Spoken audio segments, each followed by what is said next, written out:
अस्सलाम वालेकुम स्टूडेंट्स, आज हम डिस्कस करेंगे प्रोटोजोन्स एनिमल लाइक प्रोटिस्ट। ये topic 11th class biology chapter number 7 से है।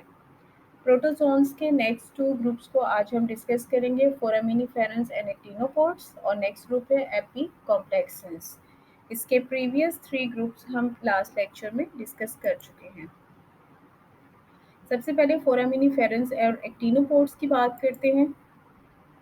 फोरामिनिफेरंस और एक्टिनोकोड का सबसे पहला करैक्टर ये कि इनके गिर्द शेल मौजूद होता है। इनका जो शेल है या जो टेस्ट है, ये इनका डिस्टिंग्विशिंग करैक्टर होता है। जो फोरामिनिफेरंस है उनका शेल कैल्शियम का बना होता है। यहाँ पे ये जो वाइट कलर में आपको नजर आ रहा है, ये फोरामिनिफेरंस है, इसका शेल कैल्शियम का बना होता है। जबकि जो एक्टिनोकोड्स हैं उनका ग्लासी शेल होता है, क्योंकि वो सिलिका का बना होता है। साइटोप्लाज्मिक प्रोजेक्शंस, बाहर शेल होता है, अंदर साइटोप्लाज्म होता है। जो साइटोप्लाज्म है, इस शेल के अंदर पोर्स होते हैं। शेल के पोर्स में से ये साइटोप्लाज्म बाहर निकल आता है और शेल के बाहर आ जाता है। इसे कहते हैं साइटोप्लाज्मिक प्रोजेक्शंस।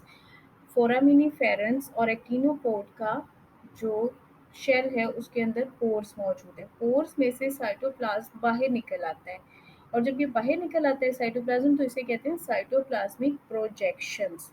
ये जो साइटोप्लाज्मिक प्रोजेक्शंस हैं, इसका क्या फ़ायदा होता है कि ये बाहर आके एक नेट बना देते हैं। ये एक स्टिकी इंटरकनेक्टेड नेट होता है। ये जो स्टिकी इंटरकनेक्टेड नेट होता है, ये इसके शिकार को पकड़ने में, इंटेंगल करने में हेल्प करता है। एक जो सबसे डिफरेंट करैक्टर है वो ये है फोरामिनिफेरंस का, कि जब इनकी डेथ हो जाती है, ये समंदर में पाए जाते हैं। जब डेथ हो जाती है तो ये सिंक कर जाते हैं, समंदर की बॉटम में इकट्ठे होते जाते हैं। वहाँ इकट्ठे होने के बाद इनकी जो बॉडी है वो डिग्रेड हो जाती है और वो ग्रे कलर की मड में कन्वर्ट हो जाती है। ये जो मड है आहिस्ता आहिस्ता ये चौक में कन्वर्ट हो जाती है, और जब ये चौक के बड़े बड़े डिपॉजिट बन जाते हैं तो उसे लाइमस्टोन डिपॉजिट कहते हैं। नेक्स्ट हमारा टॉपिक है एपी कम्प्लेक्शंस। एपी कम्प्लेक्शंस ये पैरासिटिक प्रोटोजोन्स है। पैरासिटिक क्या होते हैं? ऐसे प्रोटोजोन्स जो किसी होस्ट पे डिपेंड करते हैं और होस्ट को नुकसान पहुंचाते हैं, उनको पैरासिटिक प्रोटोजोन्स कहते हैं। इनका होस्ट एक भी हो सकता है और एक से ज़्यादा भी हो सकता है। एपी कम्प्लेक्शंस में जो सबसे फेमस एग्जांपल है वो प्लाज्मोडियम की है। उसकी वजह से मलेरिया होता है ह्यूमन बीइंग में। एपिकम्प्लेक्सन के पास लोकोमोशन का कोई ऑर्गन नहीं होता, ना फ्लेजेला होता है, ना सीलिया होता है, बल्कि ये अपनी बॉडी को मोड़ के चलते हैं। इसे कहते हैं फ्लेक्सिंग। बॉडी को टर्न कर करके मूव करते हैं, फ्लेक्सिंग करके ये मूव करते हैं। और ये स्पोर्स में कन्वर्ट हो सकते हैं। अपनी लाइफ साइकिल के अंदर एक स्टेज ऐसी आती है कि ये स्पोर्स में कन्वर्ट हो जाते हैं। अब ये जो स्पोर इसके होते हैं वो इन्फेक्टिव एजेंट होते हैं, यानी वो एक ऑर्गेनिज्म से दूसरे ऑर्गेनिज्म में ट्रांसफर भी हो सकते हैं और जाके फिर अगले ऑर्गेनिज्म में डिजीज भी कॉज कर सकते हैं। जैसे प्लाज्मोडियम स्पोर्स में कन्वर्ट होता है, स्पोर्स फिर नेक्स्ट ऑर्गेनिज्म में जाते हैं और उस ऑर्गेनिज्म में जाके मलेरिया कॉज करते हैं। इनके होस्ट एक हो सकता है और एक से ज़्यादा भी होस्ट हो सकता है। ऐसे भी हो सकता है हाफ लाइफ साइकिल ये एक होस्ट में गुजारें और बाकी लाइफ साइकिल ये दूसरे होस्ट में गुजारें, जैसे प्लाज्मोडियम के केस में अभी हम डिस्कस करेंगे। प्लाज्मोडियम जो कि एपिकम्प्लेक्सन है और ह्यूमन बीइंग में मलेरिया कॉज करता है। इसके लाइफ साइकिल की बात करते हैं। सबसे पहले तो ये प्लाज्मोडियम एक स्पोर की फॉर्म है जिसको कहते हैं स्पोरोजोइट। जब भी कोई female mosquito, not male mosquito, female mosquito, then why female mosquito? क्योंकि फीमेल मॉस्किटो को अपने एग फॉर्मेशन के लिए प्रोटीन की ज़रूरत होती है जो वो ब्लड से पूरा करती है, इसीलिए फीमेल मॉस्किटो बाइट करती है ह्यूमन बीइंग को और बाकी ऑर्गेनिजम्स को भी, और उनसे ब्लड इंजेक्ट करती है।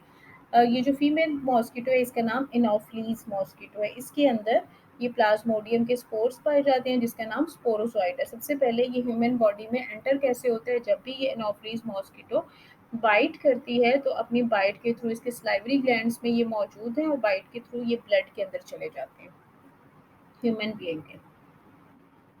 यहाँ पे आप देख सकते हैं। नेक्स्ट स्टेप है मल्टीप्लिकेशन। जब ये स्पोर ह्यूमन बॉडी में चले जाते हैं ब्लड के थ्रू, ये पहले लिवर सेल्स में पहुंचते हैं, उसके बाद ये वहाँ से रेड ब्लड सेल्स आरबीसीज में चले जाते हैं और आरबीसीज में जाके ये मल्टीप्लाई होते हैं, अपनी तादाद को बढ़ाते हैं। जब ये अपनी तादाद को बढ़ाते हैं, रेड ब्लड सेल्स इन स्पोर से भर जाते हैं, उनकी कैरिंग कैपेसिटी ख़त्म हो जाती है, तो वो ब्रस्ट हो जाते हैं। जैसे ही वो ब्रस्ट होते हैं, तो ये वहाँ पे ब्लड के अंदर रिलीज़ होते हैं और फिर उसके बाद रिलीज़ होने के बाद ये नेक्स्ट इस अपना स्टेप करते हैं कि जो बाकी रेड ब्लड सेल्स हैं, उन पे अटैक करते हैं और इस तरह से ये सिलसिला चलता रहता है और तब तक ये चलता रहता है जब तक ये पूरा साइकिल कंप्लीट नहीं होता और फिर उसी पर्सन को जब कोई दोबारा मॉस्किटो बाइट करता है, तो उस मॉस्किटो की बॉडी में ये चले जाते हैं और ये साइकिल दोबारा से उसमें रिपीट हो जाता है।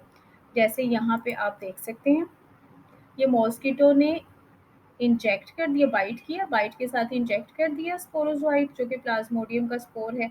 उसके बाद ये स्पोर पहले लिवर सेल में गया, वहाँ से ब्लड में गया, ब्लड के आरबीसीज़ में गया, आरबीसीज़ में इसने अपनी तादाद बढ़ाई, ब्रस्ट हुए आरबीसीज़ और नई न्यू आरबीसीज़ के ऊपर उन्होंने फिर अटैक किया और ये सिलसिला चलता रहा जिसकी वजह से मलेरिया हुआ। और फिर यहीं से जब दोबारा किसी और मॉस्किटो ने बाइट किया तो ये ह्यूमन ब्लड के साथ ही ये जो स्पोर थे ब्लड के अंदर मौजूद ये वापस मॉस्किटो की बॉडी में चले गए, मॉस्किटो की बॉडी में जाके ये एग और स्पर्म में कन्वर्ट हुए और जाइगोट बना और ये जाइगोट फिर यहाँ से इसके स्पोर्स में कन्वर्ट होके इसके बॉडी के अंदर आ गया, इसके स्लाइवरी ग्लैंड्स में। ये सारे स्टेप्स हैं इसके लाइफ साइकिल ऑफ प्लाज्मोडियम। अब सिम्पटम्स की बात करते हैं कि ये सिम्पटम्स क्यों होते हैं। मलेरिया के सिम्पटम्स हैं कि अबाउट हैंड लगती है और उसके साथ ही तेज़ बुखार हो जाता है और आफ्टर रेगुलर इंटरवल ये प्रोसेस रिपीट होता रहता है। ऐसा क्यों होता है? ये किस वजह से ये सिम्पटम्स है? तो जब आरबीसीज ब्रस्ट होते हैं तो ये मिलियंस की तादाद में ब्रस्ट होते हैं, उसके साथ ही केमिकल्स रिलीज होते हैं जो कि बॉडी के डिफरेंट ऑर्गन्स को इफ़ेक्ट करते हैं और जिसकी वजह से हमारा जो बॉडी टेम्परेचर सेट है वो अपने सेट पॉइंट से हट जाता है। एक तो तेज़ बुखार होता है और उसके साथ ही सर्दी लगना शुरू हो जाती है। तो ये मलेरिया के सिम्टम्स हैं। इसके साथ ही ये टॉपिक हमारा कंप्लीट हुआ। Thank you for watching.